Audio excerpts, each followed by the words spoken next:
একটা কনসেপ্ট আছে যে শয়তান বা ডেভিল যদি আপনাকে ইগনোর করে বা অ্যাভয়েড করে, এর মানে হলো যে হয়তোবা আপনি কোনো একটা রাইট কাজ করতেছেন না।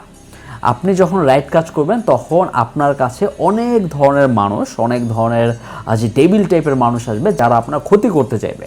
সো তখন আপনার বুঝতে হবে যে আপনি হয়তোবা ভালো কিছুটা করতেছেন বা রাইট কাজ করতেছেন, দ্যাটস ওয়াই সবাই আপনার পিছনে লাগছে। আপনি যদি একটা খারাপ কাজ করতেন তাহলে হয়তোবা তারা আসতোই না, কারণ শয়তান তার কাছে আসে যে ভালো কাজ করে বা যে রাইট কাজ করে। এবং এই জিনিসটা আমার সাথে অনেকবার হয়েছে এবং অনেক সিচুয়েশন হয়েছে যেখানে আমাকে নেগেটিভ ওয়েতে অনেক ধরনের ফোর্স করা হয়েছে, এইটা না ওইটা, অনেকভাবে ক্ষতি করতে চাইছে। বাট আলটিমেটলি এইটা আমি রিয়েলাইজ করছি যে না, তারা ক্ষতি করতে চাচ্ছে, এর মানে আমি কিছু একটা রাইট ডাইরেকশনে আছি। যদি তারা আমার পিছে না পড়তো, যদি আমার শত্রু না থাকতো, আমার এনিমি না থাকতো, আমার পিছে যদি মানুষ না লাগতো, তাহলে হয়তো আমি একটা রাইট কাজ করতেছি না। আমি হয়তো এমন একটা জায়গায় আছি যেখান থেকে আমার তেমন একটা লাভ হবে না। সো আপনার লাইফেও যদি এরকম দেখেন যে অনেক ধরনের মানুষ যারা আপনার পিছে পড়ে আছে বা আপনি আননেসেসারি আপনাকে জ্বালানোর চেষ্টা করতেছে, তখন মনে রাখবেন যে তখন আপনার ওই কাজটা কন্টিনিউসলি করা উচিত, and that's the way to fight back.